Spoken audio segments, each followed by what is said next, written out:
There are places in this world that exist between waking and sleeping, spaces that blur the edges of what is real and what is imagined.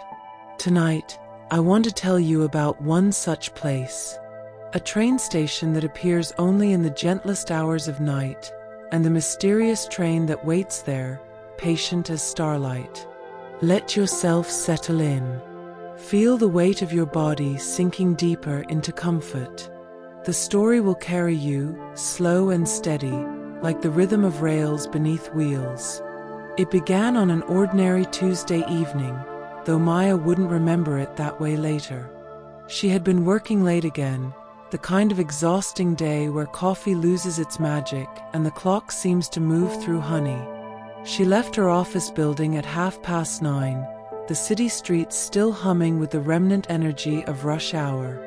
The subway station was nearly empty. Just a few scattered souls waiting on the platform, each lost in their own private worlds. Maya found her usual spot near the far end, away from the fluorescent lights that always seemed too bright, too insistent. She closed her eyes for just a moment. Just one moment. When she opened them, something had changed. The harsh lights had softened to a warm amber glow, like gaslight from another era. The modern advertisements on the walls had faded into elegant posters with destinations she didn't recognize. Northward Junction. The Crossing at Twilight Falls. Endlessly Station. The other commuters were gone. Maya blinked slowly, her exhaustion making everything feel dreamlike and distant. Perhaps she was more tired than she'd thought. She should feel alarmed, she knew, but instead a strange calm settled over her like a blanket. The air smelled different too. Not the usual underground mix of metal and must, but something gentler. Lavender, maybe, or night-blooming jasmine. Then she heard it. The sound of a train approaching, but not like any subway she'd ever heard. This was older, slower. The steady chug-chug-chug of steam engines from a bygone time. The whistle that followed was low and musical, echoing through the station like a lullaby. Maya watched as the train emerged from the tunnel, and her breath caught softly in her throat. It was magnificent. Deep midnight blue, almost black, with golden trim that caught the amber light. The windows glowed with a soft warmth from within, and she could see silhouettes moving inside. Peaceful, unhurried. Each car bore a symbol she couldn't quite make out, something that shifted when she tried to focus on it. A star? A compass rose? A sleeping eye? The train came to a perfect, gentle stop. No harsh screech of brakes, just a slow, natural settling, like a sigh. For several heartbeats, nothing happened. Maya stood alone on the platform, watching the train, feeling that strange pull of curiosity mixed with an even stranger sense of recognition, as if she'd been waiting for this train all her life without knowing it. Then a door opened directly in front of her, not with a mechanical hiss, but with the quiet creak of well-oiled hinges. Warm light spilled onto the platform, and with it came the softest music. Was someone playing a piano? Or was it just the natural hum of the train itself, creating melodies in the space between mechanical and magical? A conductor appeared in the doorway. He was neither young nor old, with kind eyes that seemed to hold centuries of gentle secrets. His uniform was immaculate, the same midnight blue as the train, with brass buttons that gleamed softly. He held a silver pocket watch in one hand, though he didn't look at it. Instead, he looked directly at Maya and smiled. "Good evening, miss," he said, his voice like warm honey and old books. "Are you traveling tonight?" Maya found her voice somewhere in the dreamlike fog that surrounded her. I don't know where this train goes." The conductor's smile deepened, creating soft crinkles around his eyes. "Well, That depends entirely on where you need to go. This particular train runs to places most people have forgotten exist. Places they've only glimpsed in the corner of their eye or felt in the space between sleeping and waking.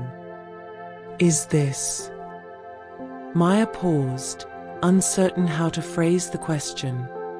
Is this real? That, said the conductor gently, is entirely up to you. But I can promise you this, the journey will be peaceful. And when you wake, you'll remember it as the most restful sleep you've had in years. We have plenty of time. The train doesn't run on any schedule you'd recognize.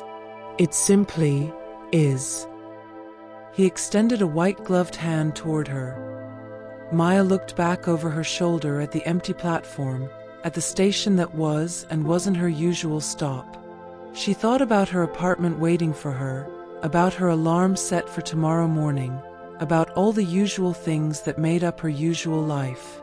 Then she looked back at the train, at the warm light and soft music spilling from its doors, at the conductor with his patient, knowing smile.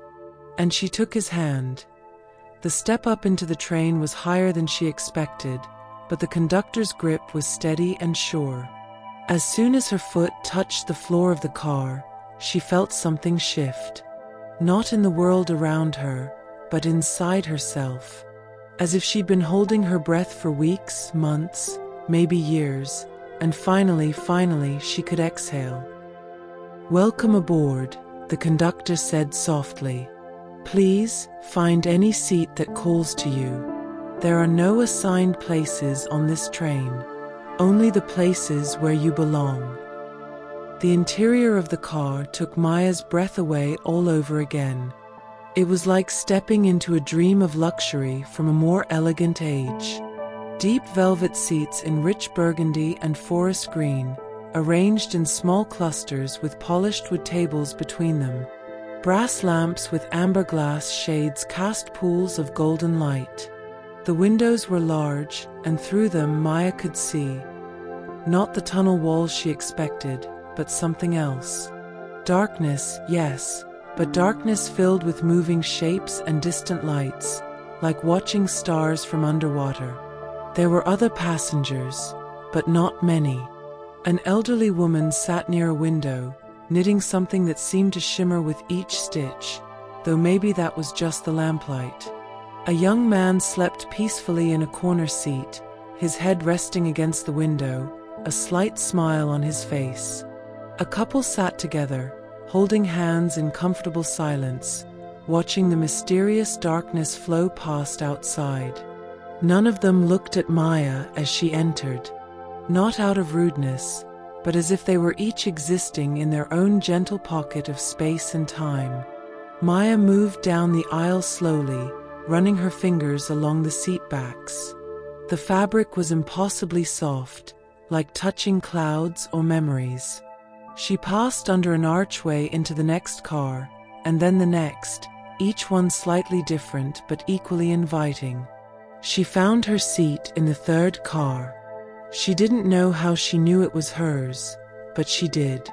It was a window seat in a small alcove, with a table and a lamp that seemed to adjust its glow to exactly the right warmth. The seat itself seemed to embrace her as she sat down, supporting her in ways she didn't know she needed support.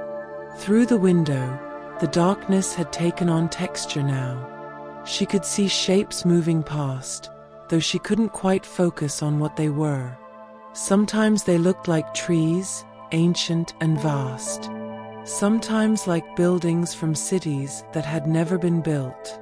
Sometimes like nothing at all, just the pure potential of space waiting to become something. The train began to move. Not with a jolt or sudden acceleration, but so smoothly that Maya only knew they were moving because the shapes outside the window began to flow faster. The rhythm of the wheels on the tracks created a perfect hypnotic pattern. Click-clack, click-clack, click-clack. Like a heartbeat, like a meditation, like the oldest lullaby in the world. Maya let her head rest against the window. The glass was cool against her skin, and she could feel the gentle vibration of the train traveling through it. Soothing, constant, safe. First time on the Midnight Express? Maya turned to find a woman settling into the seat across from her. She was perhaps 50, with silver-streaked hair pulled back in a loose bun and laugh lines that suggested a life well lived. She wore a cardigan that looked hand-knitted and held a steaming cup of something that smelled of chamomile and honey. "The Midnight Express?" Maya asked. The woman smiled and gestured around them. "That's what some call it. Others call it the Dreamline, or the Endless Journey, or the Train of Forgotten Destinations. I've been riding it for..." She paused, thinking. "Well, I suppose I'm not entirely sure how long. Time works differently here." "Where are we going?" "Nowhere in particular," the woman said, taking a sip of her tea. "And everywhere that matters. You see, this train doesn't take you to a place. It takes you to a state of being. Right now, you're traveling toward rest, toward peace, toward whatever it is your soul has been craving while your conscious mind was too busy to notice." Maya absorbed this and found that it made perfect sense in the way that only dream logic can make sense. "Are you real?" The woman's smile deepened. "Are you?"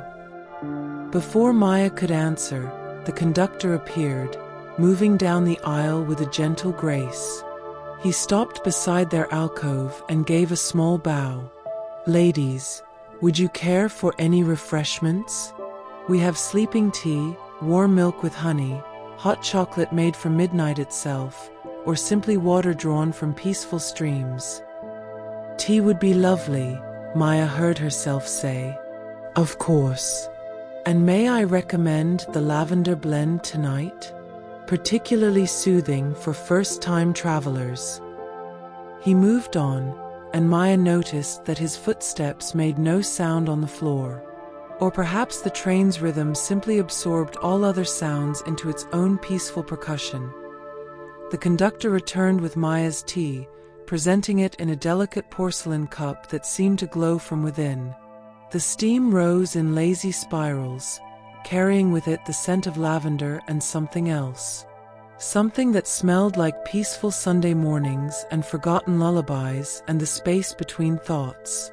Maya wrapped her hands around the cup, feeling its warmth seep into her palms.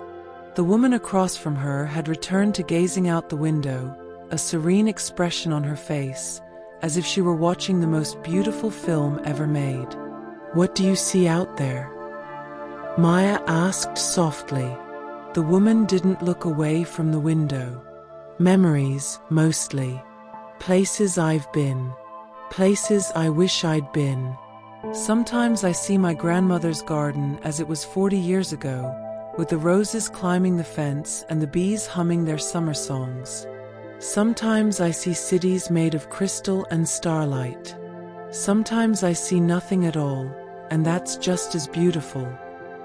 Maya turned to her own window and sipped her tea. The taste was extraordinary, layers of flavor that unfolded slowly, each one more soothing than the last. As the warmth spread through her chest, the view outside began to shift. She saw her childhood bedroom, but softer around the edges, bathed in the golden light of late afternoon. Her old stuffed rabbit sat on the windowsill, and through the window, she could see trees that had been cut down decades ago, swaying in a gentle breeze. The sight didn't make her sad. Instead, it filled her with a profound sense of peace, as if all the good moments of her life were still happening somewhere, preserved in amber. "The train shows us what we need to see," the woman said quietly. "Sometimes it's the past. Sometimes it's the future. Sometimes it's the present we're too busy to notice. But it's always kind. The train is never cruel." They sat in comfortable silence for a while, each watching their own private landscapes flow past. The rhythm of the wheels continued its eternal lullaby. Click-clack, click-clack, click-clack. Like breathing, like waves on a shore, like the universe itself, expanding and contracting in perfect time. Eventually, Maya finished her tea and felt a gentle pull to explore. She rose from her seat, and the woman smiled at her without turning from the window. "The observation car is 3 cars back," she said. "You'll know it when you see it. Everyone finds it eventually." Maya moved through the train with a dreamlike ease. Each car she passed through had its own character, its own gentle music.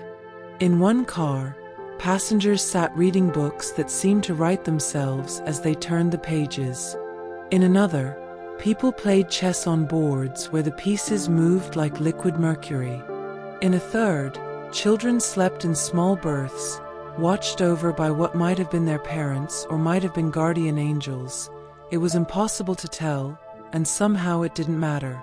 The doorways between cars opened at her approach, as if the train itself was guiding her path. And then she stepped through an archway and found herself in the observation car. It took her breath away. The ceiling was made entirely of glass, or something beyond glass, something clearer than clarity itself. Through it, she could see the sky, but not any sky she'd ever witnessed before. This was a sky of impossible colors, deep purples that shifted to midnight blues, shot through with stars that moved in slow, graceful patterns like dancers at an eternal ball. Occasionally, something vast would pass overhead, a whale made of stardust, a phoenix trailing ribbons of aurora, clouds that looked like sleeping giants. The car was arranged with comfortable chairs and sofas, all facing the windows and ceiling. Soft music played from somewhere, or perhaps it was just the sound of starlight touching glass. A few passengers reclined in the seats, their faces tilted upward, expressions of wonder and tranquility lighting their features. Maya found a spot near the back, a wide chair upholstered in deep blue velvet that seemed to cradle her like a cocoon. She sank into it and looked up. The stars were singing. She couldn't hear it with her ears exactly, but she could feel it in her bones, in the rhythm of her heartbeat. Each star had its own note, and together they created a symphony of such beauty that tears welled in Maya's eyes. Not sad tears, but the kind that come from experiencing something too perfect for words. First time seeing the true sky? Maya turned to find a young man sitting in the chair beside hers. He couldn't have been more than 25, with kind eyes and an easy smile. He held a sketchbook in his lap, though he wasn't drawing, just holding it like a talisman. "The true sky?" Maya asked. "That's what the conductor calls it. The sky behind the sky. The one that exists when we're not looking, when we're not trying so hard to make sense of everything. The sky that just is." Maya looked back up. A constellation was forming overhead, stars moving into alignment to create a shape that seemed deeply familiar, though she'd never seen it before. It looked like home. Not her apartment or her childhood house, but home in the abstract. The feeling of home. The essence of it. "I'm Marcus," the young man said.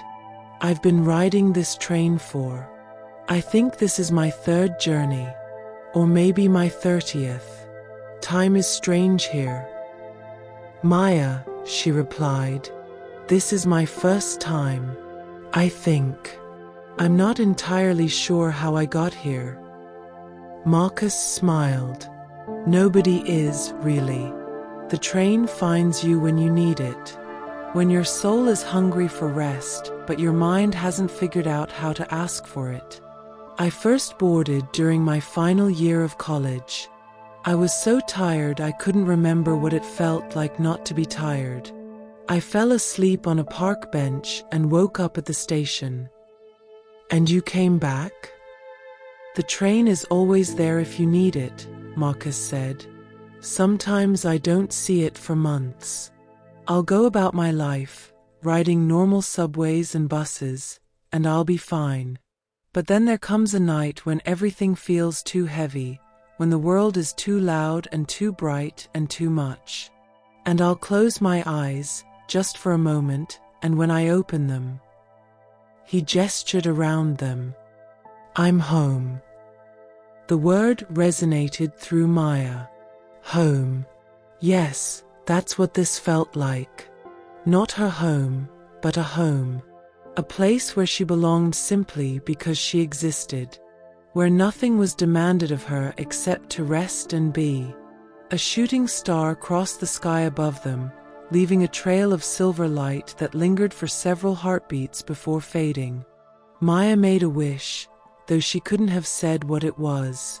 Perhaps just this. More of this. This peace. This gentle acceptance. This perfect, mysterious now. Would you like to see something wonderful? Marcus asked. Before Maya could answer, he reached up toward the glass ceiling. His fingers touched the surface, and ripples spread outward like he'd touched still water. The stars above began to swirl, slowly at first, then faster, creating a spiral of light that pulled her gaze into its center. In the spiral, Maya saw moments. Her mother laughing at something on television, her whole face lit with joy. Her best friend from college, sitting on a dorm room floor at 3 a.m, both of them too tired to speak but too content to sleep. A dog she'd pet on the street last week, the way it had looked up at her with absolute trust and uncomplicated love. A sunset she'd almost missed because she was checking her phone. A perfect cup of coffee on a rainy morning. A song that had made her cry for reasons she couldn't explain. Small moments. Ordinary moments. Moments she hadn't known she was collecting, storing up like treasure. The train remembers everything beautiful, Marcus said softly. Every tiny perfect thing that made your life worth living, even if you were too busy to notice at the time. It keeps them safe.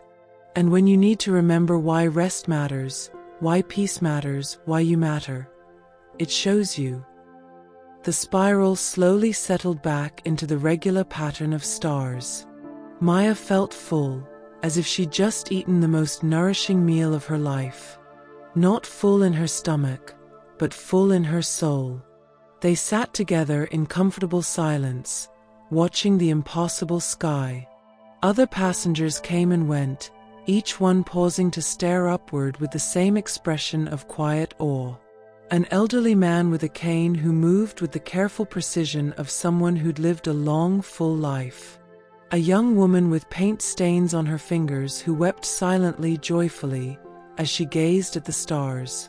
A child who couldn't have been more than 8, who pointed at the constellations and whispered their names, names Maya had never heard but somehow understood. The conductor appeared, moving through the observation car with his characteristic quiet grace. He paused beside each passenger, sometimes speaking in low, comforting tones, sometimes simply placing a gentle hand on a shoulder.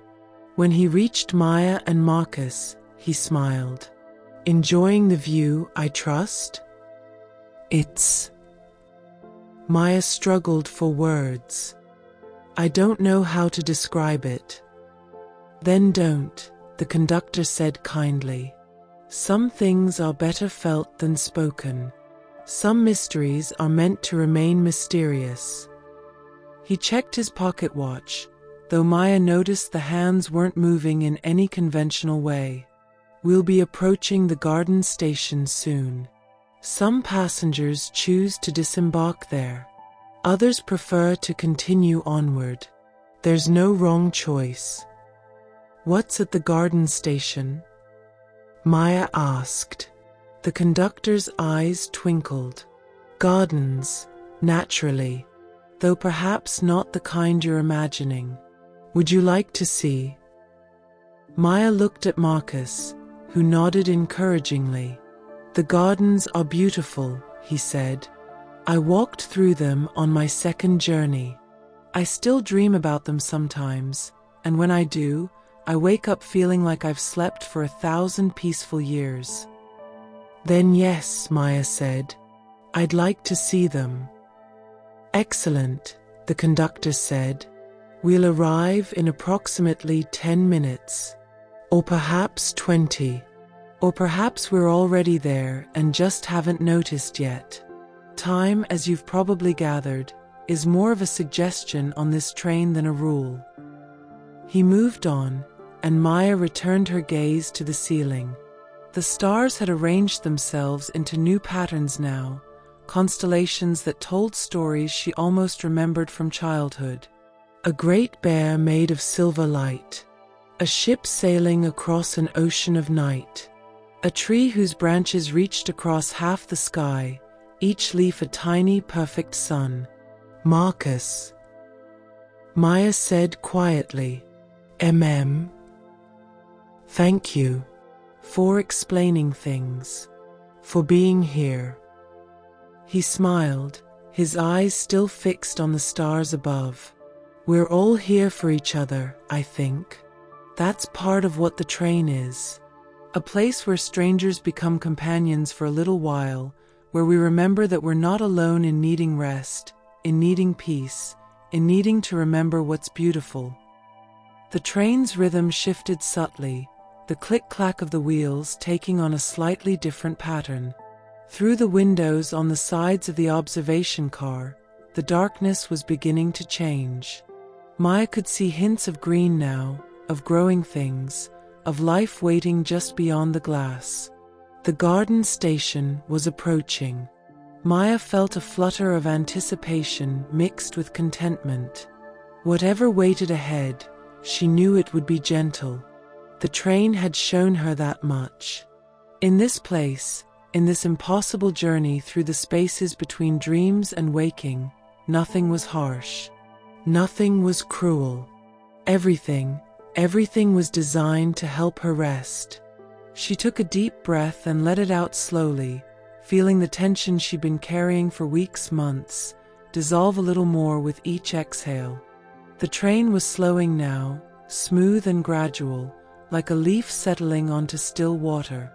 And ahead, through the windows, the first lights of the garden station began to glow. The train came to rest with the gentleness of a sigh, as if it were grateful for the chance to pause, to simply exist in this moment without the need to move forward or backward. Through the windows, Maya could see the platform of the garden station, and it was unlike any station she'd ever imagined. The platform itself seemed to be made of smooth, pale stone that glowed softly from within, as if lit by captured moonlight. Lanterns hung from posts carved with intricate designs of vines and flowers, each lantern casting pools of warm golden light.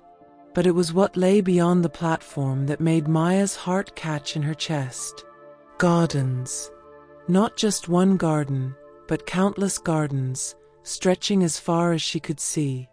Each one was separated by low stone walls or hedges of flowering shrubs, creating a patchwork of green and color that seemed to extend into infinity. Some gardens were formal, with geometric patterns and precisely trimmed hedges. Others were wild, overflowing with flowers and tall grasses that swayed in a breeze she couldn't feel but somehow knew was there.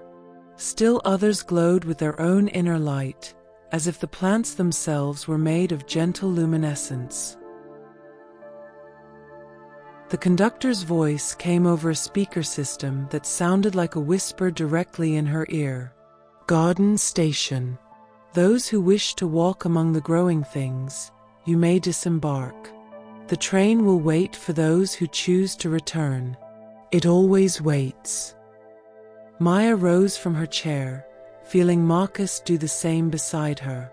Other passengers were standing too, moving toward the doors with that same dreamy slowness that characterized everything on this train. No rushing, no urgency, just gentle, purposeful movement. They stepped off the train onto the glowing platform, and the air that greeted them was perfect. Not too warm, not too cool. It smelled of jasmine and roses and lavender and 1,000 other flowers she couldn't name. It smelled like spring and summer and autumn all at once, with just a hint of winter's clarity underneath. "I'm going to the rose garden," Marcus said, pointing to a section where even from this distance, Maya could see massive rose bushes heavy with blooms. "It's where I always go. But you should follow wherever calls to you. Trust your instincts here. The gardens know what you need." He gave her a small wave and walked off down the platform, joining a small group of passengers who were all heading in the same direction. Maya watched him go, feeling grateful for his kindness, and then she turned to survey the gardens spreading before her. There were paths leading in every direction, each one inviting, each one promising something different.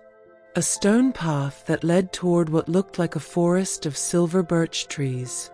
A gravel path that wound between beds of flowers in every color imaginable. A path made of smooth wood planks that led toward a garden where everything seemed to be in shades of blue and purple. But it was the path of soft grass that called to her. It led toward a garden that glowed with a gentle amber light, and even from here, she could see what looked like fruit trees heavy with blossom, their branches reaching toward each other to form natural archways. She followed the path. Her feet made no sound on the grass. Or perhaps the garden itself was making a sound so peaceful that her footsteps simply added to the harmony rather than interrupting it. Somewhere, water was trickling over stones. Somewhere, night birds were singing their soft songs. Somewhere, the wind was moving through leaves with a whisper that sounded like the oldest, kindest secrets. Maya passed under the first archway of blossoming trees and found herself in a space that felt both vast and intimate at the same time.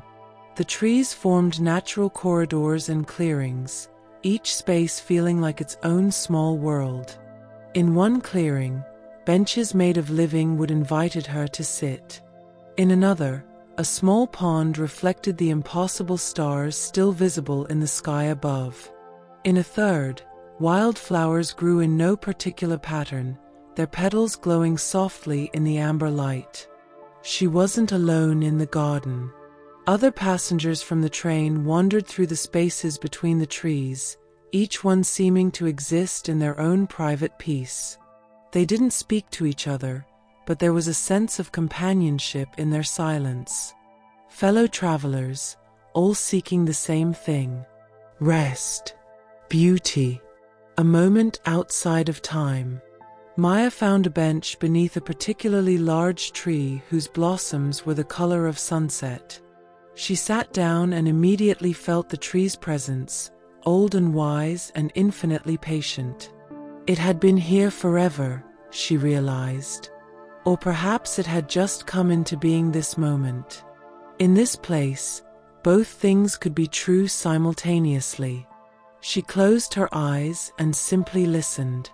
The water over stones had a rhythm to it, not unlike the train's wheels on the tracks. A different rhythm, but equally soothing. The night birds sang in intervals that felt perfectly spaced, each song a small gift of sound. The wind moved through the branches above her in waves, like breathing, like the tide, like all the rhythms of life distilled into one perfect pattern. Time passed, or didn't pass. Maya couldn't tell, and found she didn't care. When she opened her eyes, there was someone else sitting on the bench beside her. An elderly woman with silver hair braided down her back, wearing a simple dress that seemed to be made of the same substance as twilight. She was watching the pond in the clearing before them, where lotus flowers were opening and closing in slow motion, each bloom a small universe unto itself. "Beautiful, isn't it?" the woman said.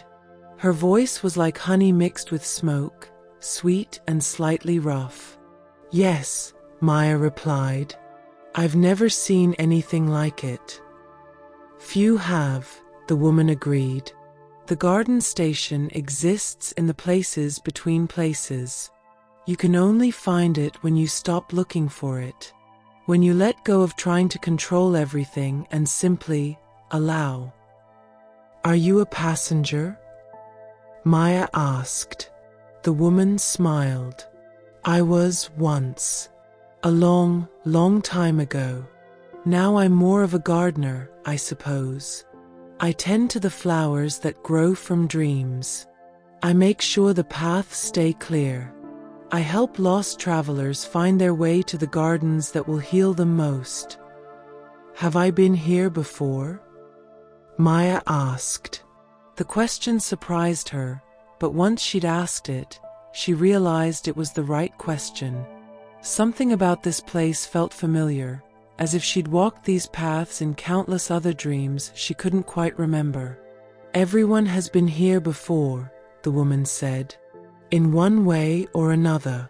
This is the garden at the center of everything.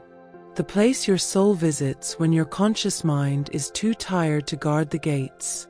Children come here every night when they sleep. But as we grow older, we forget the way. We build walls around ourselves made of worry and work and the belief that rest is something to be earned rather than something we're entitled to simply by existing. She turned to look at Maya fully, and her eyes were the color of deep forest shade, ancient and knowing. You've been very tired, haven't you, dear? Maya felt tears prick her eyes. The simple acknowledgement of it, the way this stranger saw her exhaustion and named it without judgment, without offering solutions or telling her she should take better care of herself, it broke something open in her chest. Yes, she whispered. I'm so tired. I know, the woman said gently, but you're here now. And while you're here, you can rest. Truly rest. Not the half sleep you get at home, with your mind still spinning through tomorrow's tasks. Real rest. The kind that reaches all the way down to your bones, to your soul. The kind that reminds you that you are more than what you produce, more than what you accomplish, more than your usefulness to others. The woman reached out and took Maya's hand. Her touch was cool and soft, like silk, like flower petals. Walk with me a while. I want to show you something. They rose from the bench and began walking deeper into the garden. The paths branched and reconnected in ways that seemed impossible, but Maya had long since stopped trying to make sense of this place with logic. Logic was for the waking world. Here, in the space between dreams and sleeping, different rules applied. They passed through a grove where the trees were hung with what looked like crystallized starlight, each piece chiming softly when the wind touched it. They crossed a small bridge over a stream where the water ran uphill, defying gravity with serene indifference. They walked through a meadow where each blade of grass was a different shade of green, creating a gradient from emerald to sage to mint to the palest seafoam. Eventually, they came to a place that made Maya stop in wonder. It was a garden within the garden, a circular space enclosed by walls of living ivy that grew so thick no light could penetrate from outside. But the space within glowed anyway, lit by flowers that grew in spiral patterns around a central tree. This tree was different from all the others she'd seen. It was ancient beyond measure, its trunk so wide it would have taken a dozen people holding hands to circle it. Its branches spread overhead, creating a canopy that seemed to hold up the very sky. And from those branches hung fruits that glowed with soft, internal light. Each one was the size of an apple, but the colors shifted and changed as Maya watched. Gold to amber to rose to violet to silver to gold again. The tree of deep rest, the woman said softly. It grows from the dreams of everyone who has ever slept peacefully. Every restful night, every gentle dream, every moment of true peace adds to it. It's been growing since the first living creature closed its eyes and surrendered to sleep. And it will grow until the last star fades. It's... Maya couldn't find words. Sacred, the woman supplied. Yes, that's a good word for it. This is the heart of the garden station. The place where all the paths eventually lead, whether travelers know they're heading here or not. She led Maya to the base of the tree, where thick roots emerged from the earth like ancient serpents frozen in time. Between two of the roots was a hollow, lined with moss that looked softer than clouds. It was exactly the size and shape of a person curled up in peaceful sleep. "Lie down," the woman said gently. "Just for a moment. Let the tree share its gift with you." Maya should have questioned this. Should have felt cautious about lying down in a hollow at the base of a magical tree in a garden that existed in a dream. But she didn't.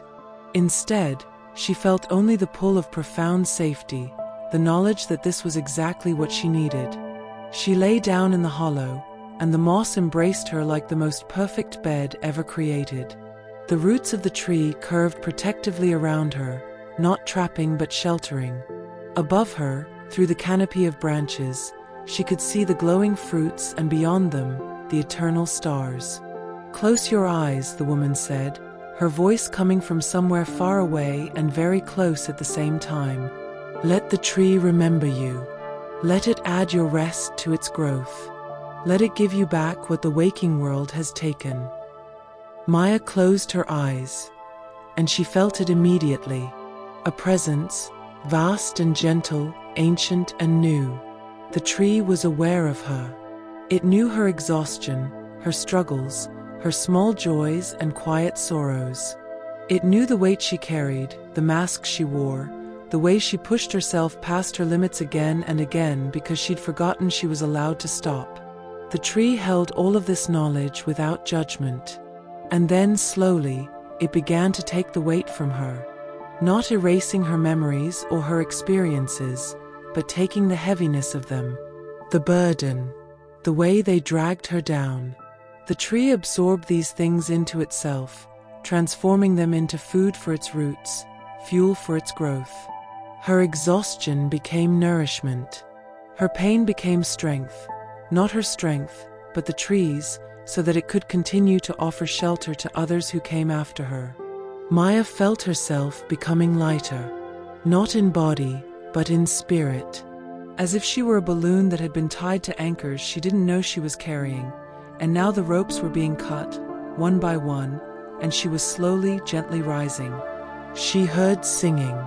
The woman's voice, perhaps, or maybe the tree itself, or possibly the combined dreams of everyone who had ever rested in this hollow.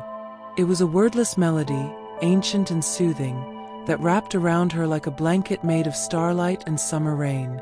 Time ceased to have any meaning at all. She rested beneath the tree of deep rest, and the rest was more complete than anything she had experienced since being born. It was the rest of the womb, of being held in perfect safety before consciousness complicated everything. It was the rest of the grave without death's sadness, the peaceful return to the earth that awaited all living things. It was rest that existed outside of time, outside of identity, outside of everything except pure, perfect being. When Maya finally opened her eyes, she didn't know if seconds or hours or years had passed. The woman was still there, sitting beside the hollow, her hand resting gently on the moss near Maya's shoulder. "Welcome back," she said with a smile. "You went deep, deeper than most on their first visit." Maya sat up slowly, and she felt different. Lighter, yes, but also more substantial somehow. As if she'd been living as a sketch of herself, and now someone had filled in the colors, added depth and shadow and dimension. She felt real in a way she hadn't felt in longer than she could remember. "Thank you," she said, and the words felt profoundly inadequate for what she'd been given. "The tree thanks you," the woman replied. "Your rest feeds it. Your peace makes it stronger. That's the secret, you see. Rest isn't selfish. It's not something to feel guilty about. When we rest truly, deeply, we feed the tree. We make more rest available for others. We add to the collective peace of all things." She stood and offered Maya her hand. "The train will be departing soon. Or rather, you'll be ready to board again soon. Would you like to walk back through the gardens, or would you prefer the direct path?" "Walk," Maya said immediately. She wasn't ready to leave this place, though she knew she eventually would have to. Or would she? Did anyone ever truly have to leave? Or did this place exist in some part of her now, accessible whenever she closed her eyes and remembered? They walked back through the garden slowly, taking a different path than the one they'd arrived by. This route led them past sections Maya hadn't seen before. A garden where sculptures made of mist took form and dissolved and reformed.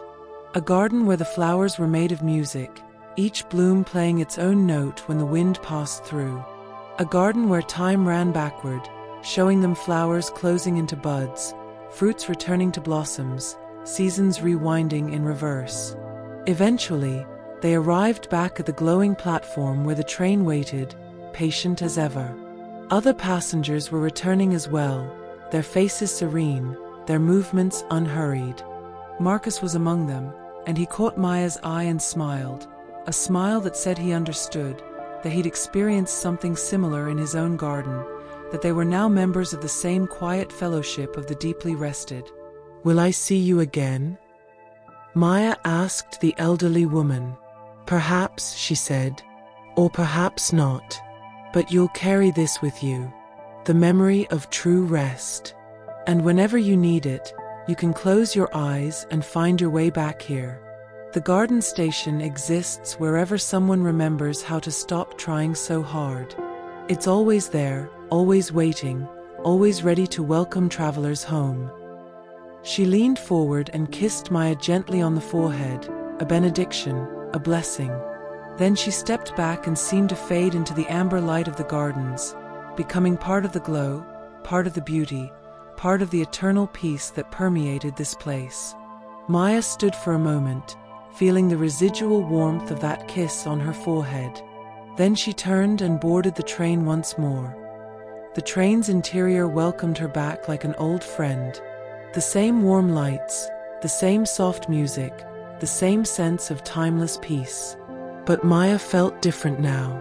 The rest the tree had given her had changed something fundamental. She moved through the cars with a new awareness, noticing details she'd missed before. In one car, she saw a man writing in a journal with ink that glowed softly on the page. The words he wrote seemed to rise up and drift away like smoke, carrying his thoughts somewhere beyond physical form.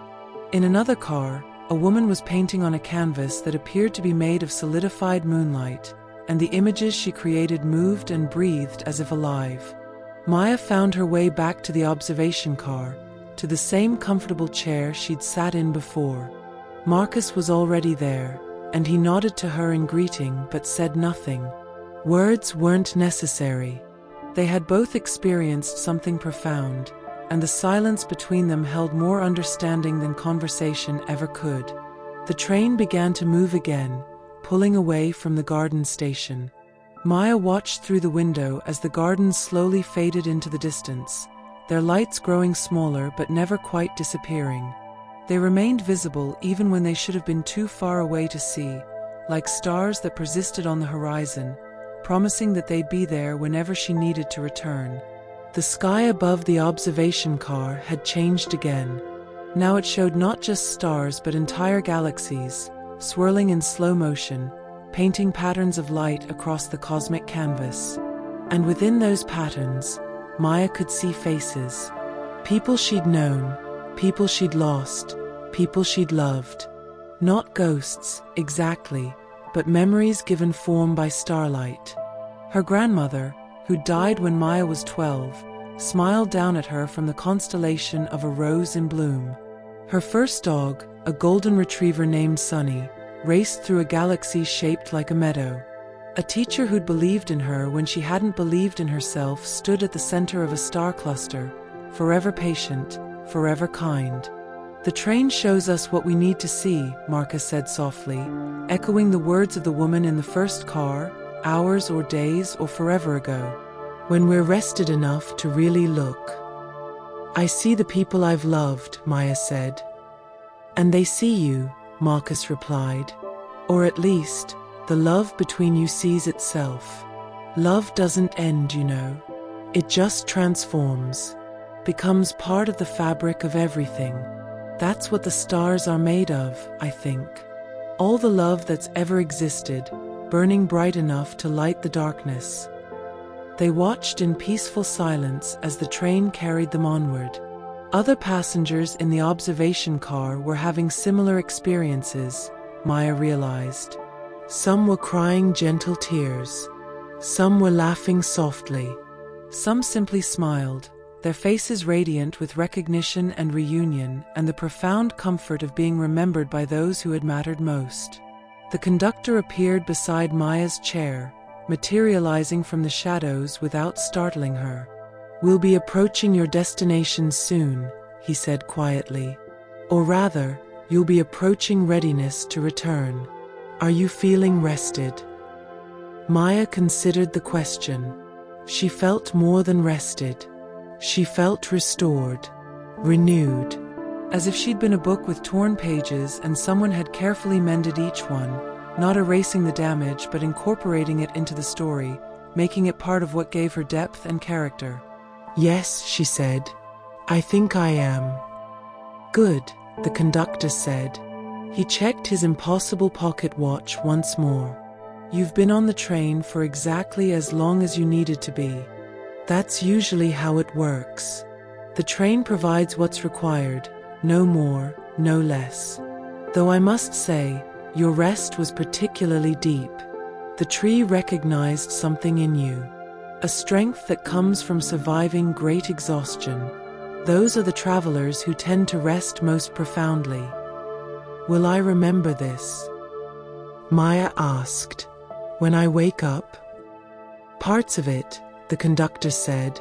"The feelings, certainly. The sense of peace. The knowledge that rest is possible, that it's waiting whenever you need it. The specific details might fade, the way all dreams do. But the important things, the true things, those will stay with you. They'll be there in moments when you're overwhelmed, a quiet voice reminding you that you're allowed to stop. You're allowed to rest. You're worthy of peace simply because you exist." He smiled and began to move away, then paused. "Oh, and Miss Maya? The train hopes you'll ride again. You're always welcome. All you have to do is close your eyes, take a breath, and remember that the station is there. It's always there, waiting in the spaces between moments, ready to carry you home." The train was slowing now, though Maya couldn't see any station approaching. The galaxies above were beginning to fade, growing dim and distant. The other passengers in the observation car were fading too, becoming translucent, like ghosts made of contentment and fulfilled rest. Marcus turned to her one last time. "Safe travels, Maya. Until we ride again." "Until we ride again," she echoed, and the words felt like a promise, like a prayer, like a possibility that would exist forever in the back of her mind. The train came to a gentle stop. Through the windows, Maya saw not a platform but a soft, formless glow. It was warm and inviting, and she knew instinctively that on the other side of that glow was her own bed, her own life, her own world waiting to welcome her back. She stood and walked toward the nearest door. It opened for her, and she stepped through into the light. Maya opened her eyes to find herself in her own bedroom, in her own bed. Early morning light filtered through the curtains, painting everything in shades of gold and amber. Her alarm hadn't gone off yet. She'd woken naturally, something that hadn't happened in months. She lay still for a moment, feeling her body against the mattress, the weight of the blanket, the softness of her pillow. And she felt good. Actually good. Not just not tired, but genuinely rested in a way she'd forgotten was possible. The memories of the train were already beginning to fade, becoming dream-soft and uncertain around the edges. She couldn't quite remember all the gardens she'd seen, or every conversation she'd had. But she remembered the important parts. The observation car with its impossible stars. The tree of deep rest and the profound peace it had given her. The conductor's kindness. Marcus's companionship. The elderly woman's wisdom. and she remembered the feeling. The core truth the train had shown her, that rest was sacred, that she was worthy of peace, that somewhere beyond the edge of waking, there was a place that would always welcome her home. Maya rose from bed feeling lighter than she had in years. She moved through her morning routine with a new sense of ease, noticing small beauties she usually rushed past. The way steam rose from her tea in lazy spirals, the pattern of shadow and light on her kitchen floor, the sound of birds greeting the morning outside her window. As she prepared for her day, she found herself humming. She didn't recognize the melody at first, but then it came to her. It was the song from the train, the wordless lullaby that had wrapped around her in the garden. She couldn't remember all of it, but fragments remained, and they were enough. Before leaving her apartment, she paused at the door and closed her eyes. Just for a moment. Just long enough to remember. And there, in the darkness behind her eyelids, she saw it. Just a glimpse, just a flash of midnight blue and golden trim. The train, waiting at its eternal station, ready whenever she needed it. Ready whenever anyone needed it. The knowledge that it was there, that she could return, that rest was always possible, it changed everything. Maya opened her eyes and smiled. Then she stepped out into her day, carrying the train's gift with her. The gift of knowing that she was more than her exhaustion, more than her productivity, more than the sum of her tasks and obligations. She was a traveler who had ridden the Midnight Express, who had walked in the gardens between dreams and waking, who had rested beneath the tree of deep rest and been found worthy of its peace. And that knowledge, that memory, that gift, it would sustain her through whatever came next. Until the night she closed her eyes and found herself back at the station, where the train would be waiting, patient as always, ready to carry her home once more. The rhythm of breathing, in and out, steady as wheels on tracks, peaceful as starlight on glass, gentle as the space between one thought and the next. The train is always there, waiting in the dreams we've forgotten how to dream. Rest now.